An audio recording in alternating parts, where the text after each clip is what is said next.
I, Melissa, 32F, never thought I'd be in this situation, but here I am.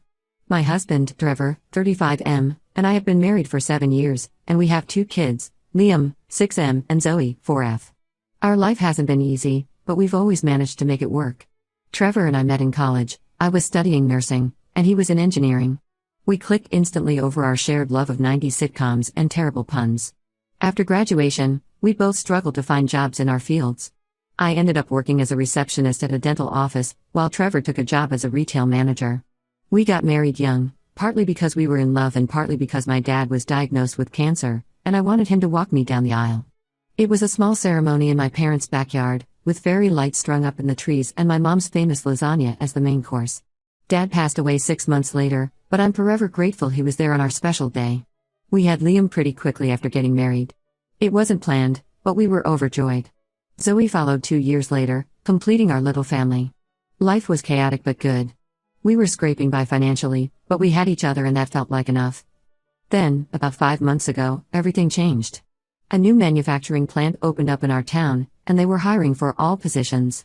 Trevor and I both applied on a whim, not really expecting anything. To our shock, we both got job offers. The pay was incredible, $32 an hour, which was more than double what either of us was making before. The catch? It was a night shift job. We'd be working from 7 p.m. to 7 a.m., 4 days a week. We were thrilled about the opportunity but immediately realized we had a problem: who would watch the kids? We considered daycare, but nowhere was open overnight. My mom offered to help, but she lives an hour away and has her own health issues to deal with. That's when Trevor suggested his aunt Deborah, 58F. Deborah had recently retired from her job as a high school English teacher.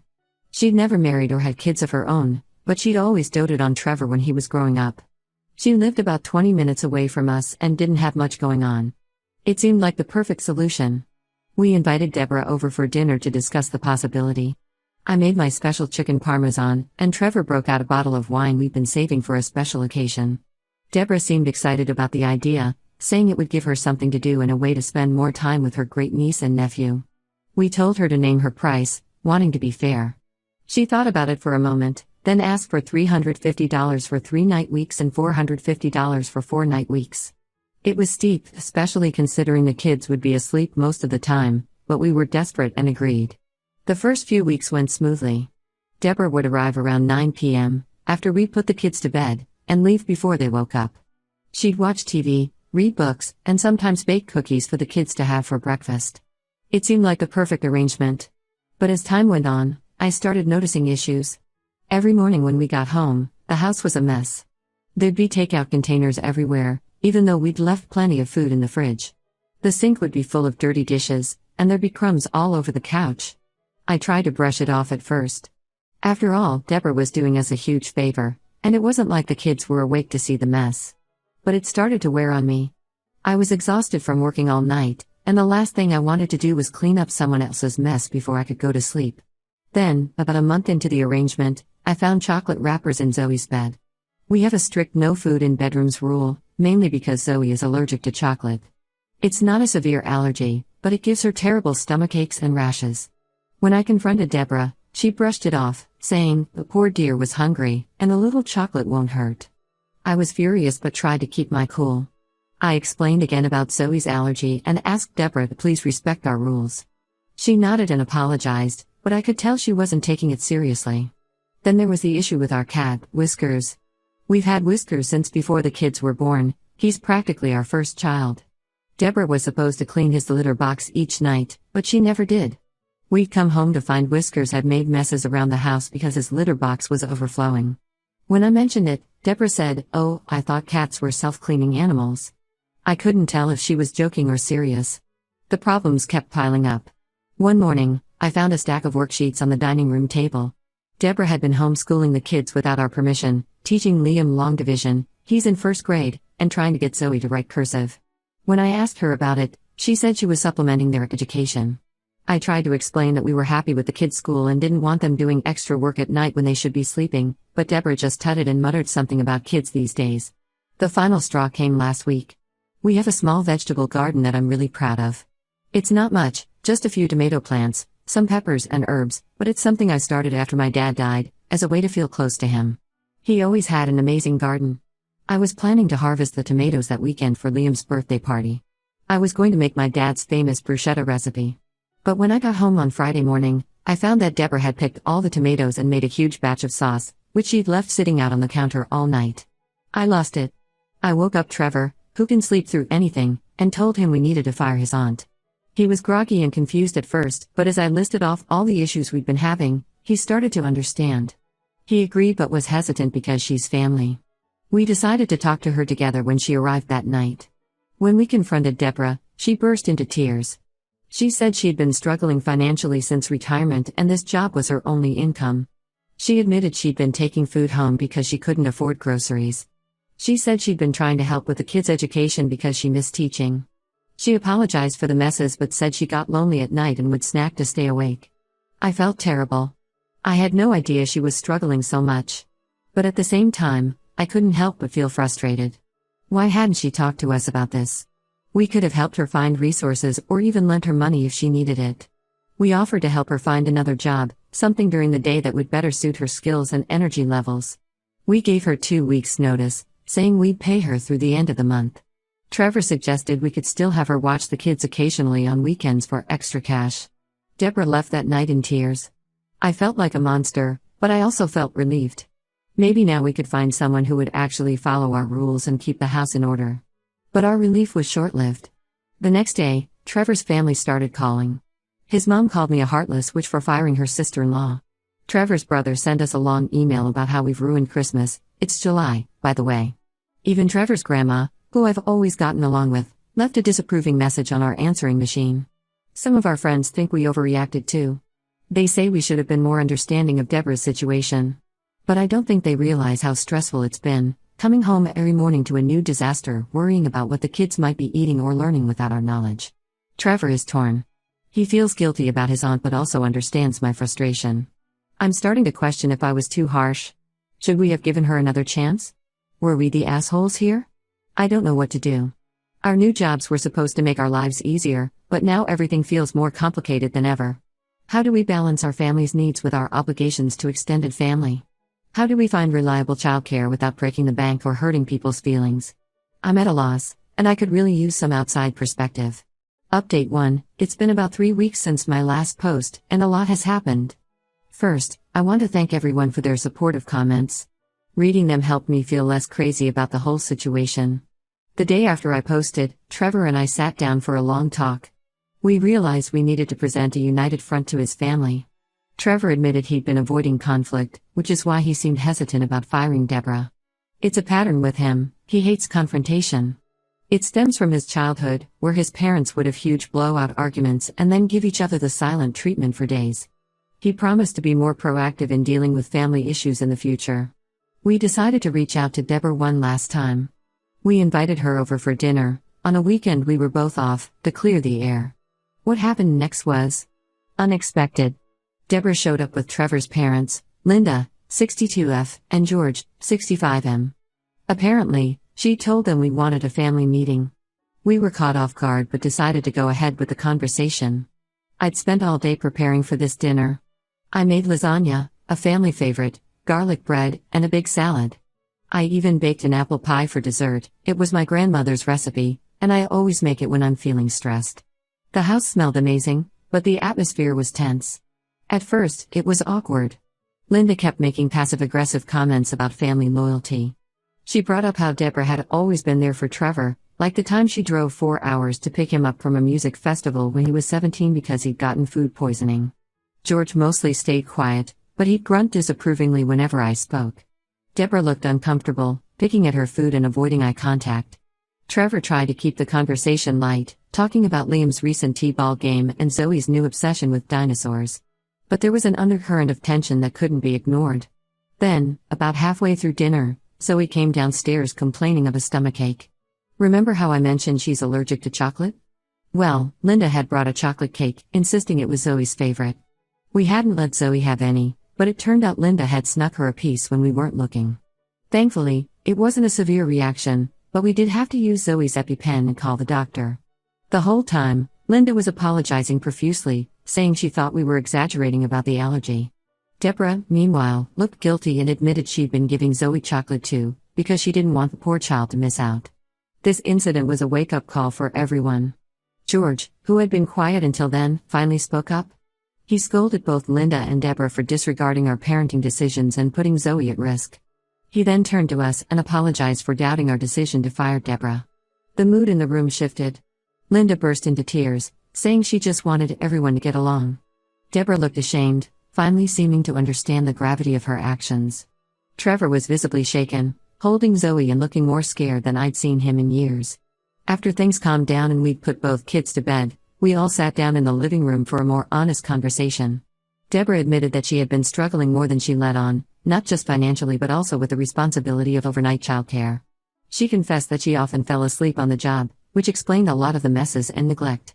Linda and George opened up too. They'd been helping Deborah financially since her retirement, and they were feeling the strain. They'd hoped this job with us would solve the problem, which is why they'd been so upset when we fired her. We ended up talking late into the night. There were tears, hugs, and eventually, some laughter as we reminisced about happier family times. By the end of the evening, we'd come up with a plan. We helped Deborah apply for some part-time day jobs that better suited her energy levels. There was an opening at the local library for a children's storyteller, which seemed perfect for her. Trevor's parents also agreed to help her out financially for a few months until she gets back on her feet. As for our childcare situation, we've hired a professional overnight nanny. It's more expensive, but the peace of mind is worth it.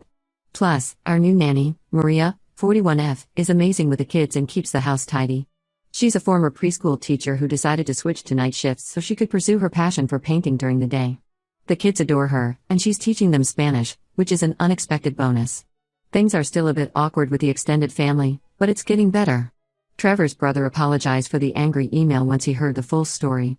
We're taking it day by day, focusing on our kids and our jobs. The whole experience has made Trevor and me realize we need to communicate better, both with each other and with our families. We've started having weekly check-in dates where we discuss any issues and make sure we're on the same page. It's been really good for our relationship. As for Zoe, she's fine. The doctor said her reaction wasn't severe, but we're being extra cautious. We've enrolled her in a food allergy awareness class for kids at the local hospital. She's actually excited about it. She says she wants to teach her classmates about being allergy superheroes. I'll update again if anything significant happens, but for now, I think we're on the right track. It's been a stressful few months, but I'm hopeful that we're moving towards a better place as a family. Update 2. It's been about 2 months since my last update, and I wish I could say things have settled down, but life had other plans for us. First, the good news: our new nanny, Maria, has been fantastic. The kids adore her, and it's such a relief to come home to a tidy house and happy children. We've even been able to get better sleep during the day, which has made a huge difference in our overall stress levels. Maria's been teaching the kids Spanish, and it's adorable to hear Zoe count to 10 in her little voice. Liam's even started leaving notes for Maria in Spanish, mostly asking for cookies, but it's progress. Now, for the complicated part. Remember how we helped Deborah apply for some part-time day jobs? Well, she landed a position at a local community center, working with seniors. It seemed perfect, until we found out it was the same center where my grandmother, Edith, 79F, attends daily activities. A bit of backstory: Grandma Edith is my dad's mom, and she's been a rock for me since he passed away. She's this tiny, fiery Italian woman who takes no nonsense from anyone. She moved to a senior living community after Grandpa died, but she's still fiercely independent. She goes to the community center every day for yoga, painting classes, and what she calls gossip hour, officially known as community coffee time.